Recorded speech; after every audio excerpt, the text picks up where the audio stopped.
Come, let us explore the moment impermanence stops being scary.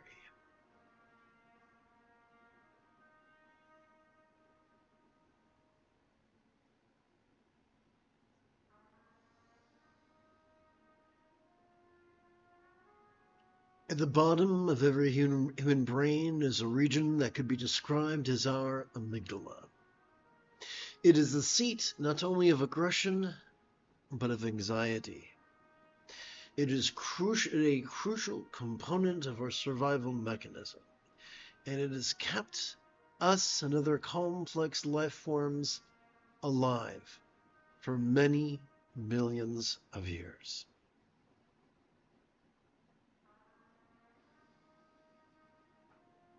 However, just as Jesus said, man cannot live by bread alone, I can tell you that although fear in small amounts is useful occasionally, when it becomes the guiding factor in our lives, when it governs our choices and our utterances and our deeds, there is no more room for peace.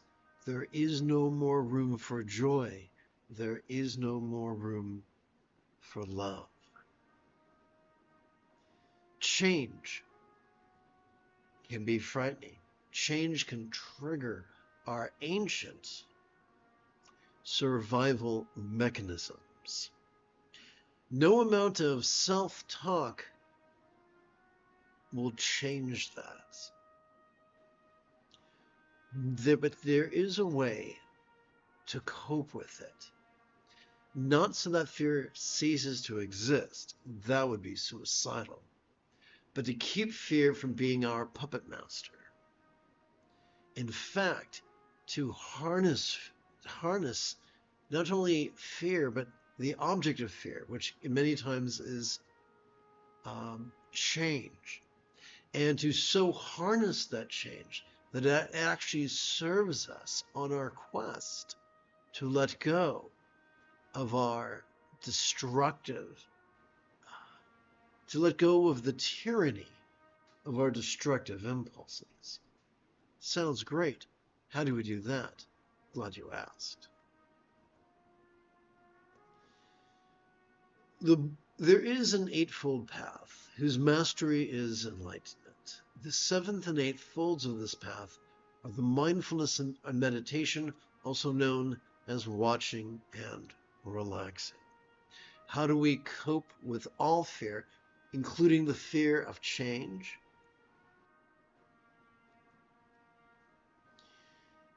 As we inhale, allow me to rephrase that. We practice mindfulness. And how do we do that? Every time we notice air entering our nostrils, we silently and mentally recite the verb watch. Who cares? You care. You see, every time we inhale, whether we know it or not, we wind up accessing the middle bit of our spinal cord, which functions as the core of the sympathetic aspect of our autonomic nervous system. It has evolved to help us to vulnerably, passively, viscerally, randomly, and fleetingly notice anything that might scare us. Scary perceptions, scary emotions, scary intentions, scary thoughts, scary memories, scary fantasies. It has evolved to help us to notice anything that could change, sights that could change, sounds that could change, sensations that can change, flavors that could change, scents that could change, emotions, intentions, thoughts that could change, memories and fantasies that could change. It has evolved to help us to notice all manner of phenomena, from the external to the internal, from the physical to the mental, from the pleasurable to the painful, from the interesting to the boring, from the convenient to the arduous, from the glorious to the grotesque. But that's not enough. Just because we notice the fear Doesn't mean it's going to stop controlling us. Doesn't mean it's going to stop pulling our puppet strings. What else can we do? Well, we can meditate. You see, well, how do we do that? The key to meditation is to silently and mentally recite the verb rest every time we feel air exit our nostrils. Do we do this 24/7? Of course not. You do it when you sit down to meditate, maybe once every 12 hours or so. You see, every time we exhale, whether we know it or not, we have evolved to automatically access both the tippy top as well as the very bottom of that same spinal cord. These two regions, working as a team, function as the core of the parasympathetic aspect of our autonomic nervous system. It has evolved to help us to rest during each exhalation to such a degree that which we watched during the previous inhalation could fleetingly feel less stressful, less permanent, less defining, i.e. not us, not ourselves, and as non-graspable as a vast, empty void. It seems that a simile is only as useful as it is relatable. Therefore, we must ask the question, what is a real-world example of a non-graspable vast empty void? How about the illusion of the infinite azure sky on a bright and beautiful cloudless morn, which although could look tantalizing to the eye, could feel non-graspable to the hand. And so simply by watching, by sitting and breathing and watching and resting, although we still feel fear, it controls us less and less and less. Simply by sitting and breathing and watching and resting, not only does it calm the anxiety and aggression of our amygdala, but it gently stimulates our anterior cingulate gyrus, the hub of our mirror neurons, the seat of empathy. Simply by sitting and breathing and watching and resting. Not only does it calm our fear,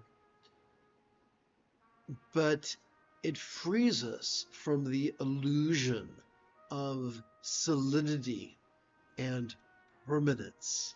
The fear that whispers in our ear, telling us that this physical pain will last forever, and this emotional pain will last forever, and this circumstantial injustice will last forever. But nothing lasts forever, and everything changes. All of us sees change.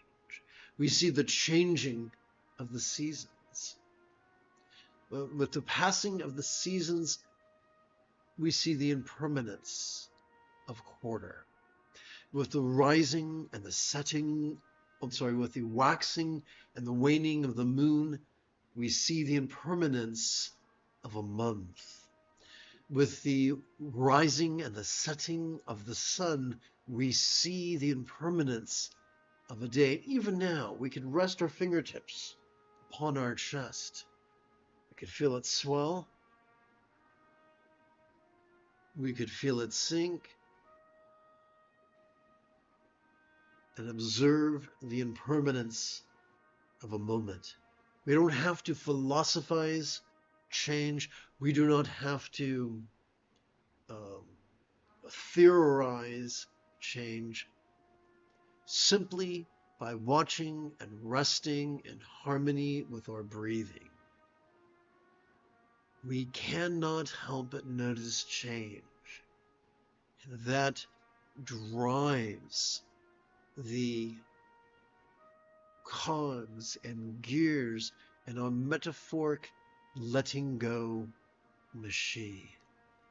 This is known, philosophers refer to this as right view, and it is the first fold of the Buddha's Eightfold Path. How? How do we master right view? Simple. Set aside some time, once every 12 hours, to sit and breathe and watch and rest, and you can't help but master right view whether you want to or not.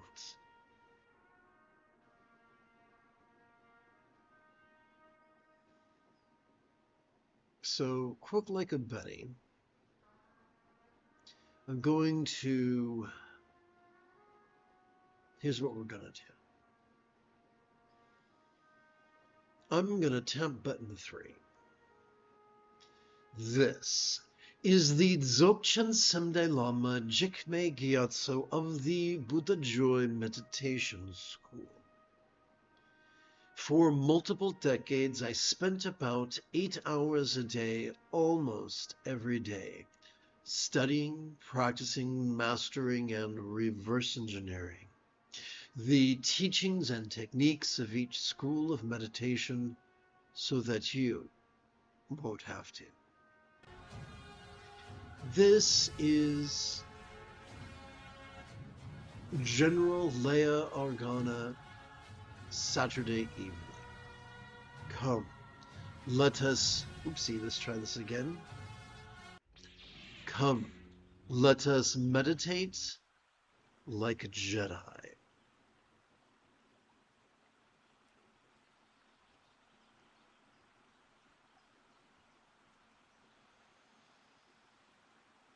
I'm going to take a moment to check for questions. A useful preliminary practice before sitting and breathing and watching and resting is to practice the Pasadi Mudra or meditation gesture.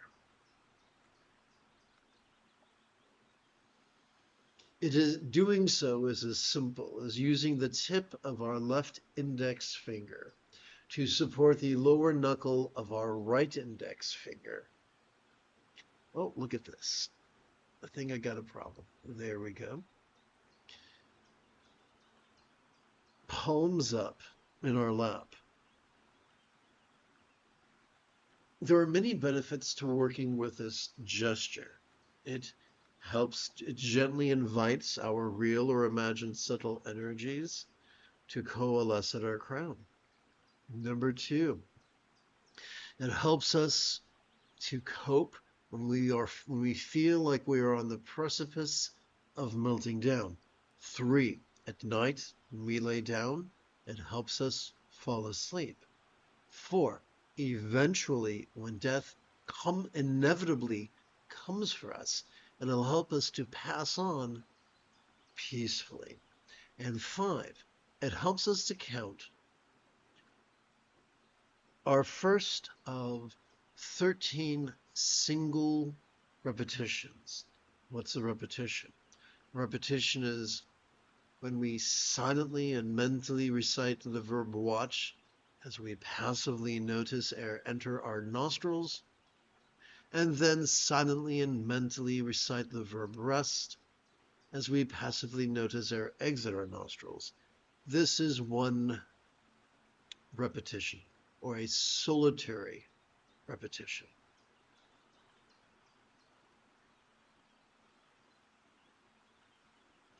How are we going to keep track of our next dozen repetitions? Simple. First, I'm going to adjust the camera to turn me into a type of Kilroy. Let us bring our attention to our right hand.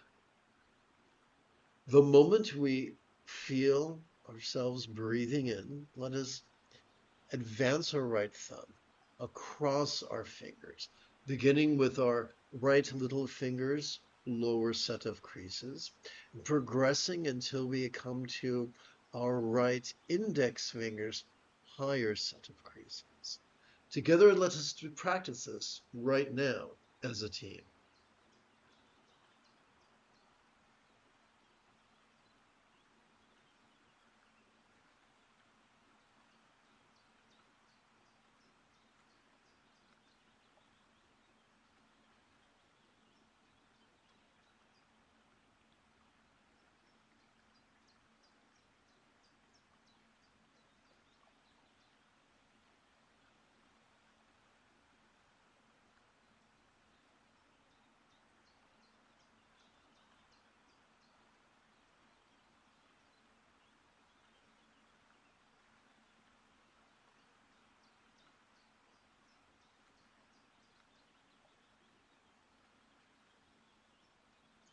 To track our next single repetition, let us touch the tip of our left thumb to the lower set of creases upon its little finger.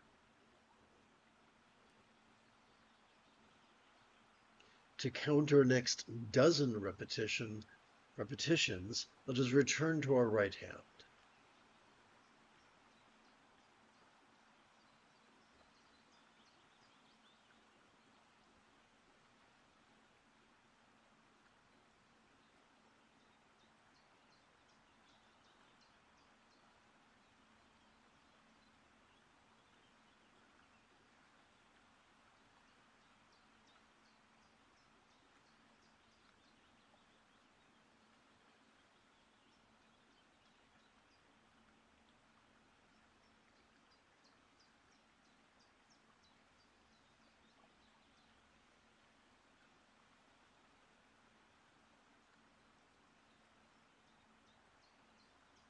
To track our next solitary repetition, let us advance our left thumb to the next set of creases.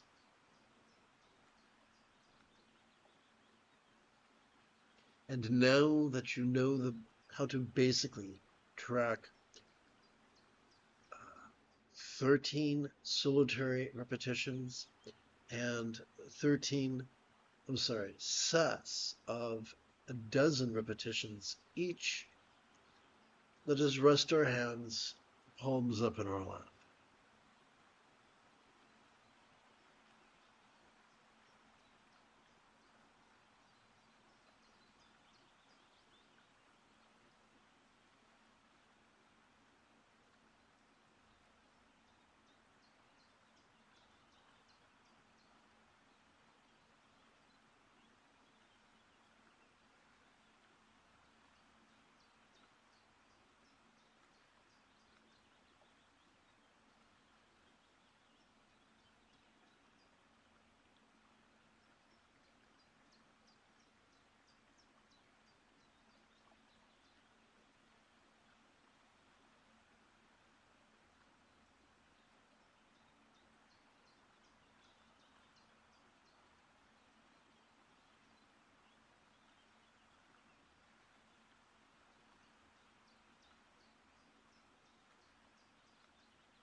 Let us now shift gears.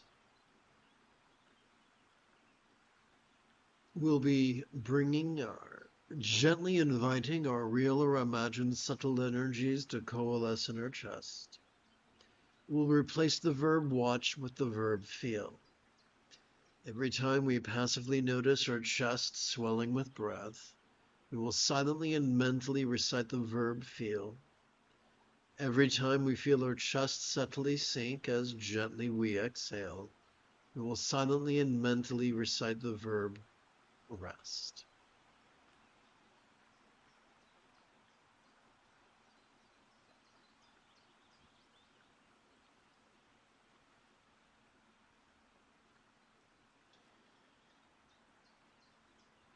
If you find Bengali crease counting to be overwhelming, remember, repetition is the mother of skill.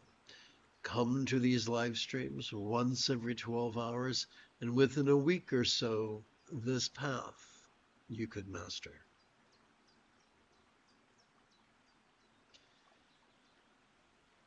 Exactly as before, only this time, instead of working with our left index finger, we shall work with our left middle finger.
You have taken your first step into a much larger world.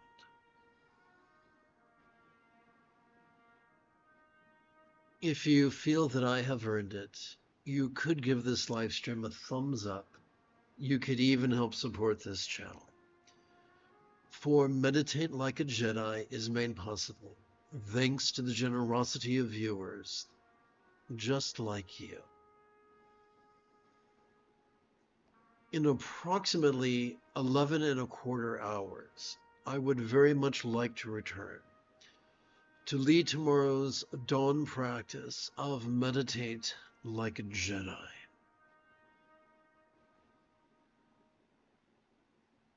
And if you are as geeky as me, may the Force be with you always.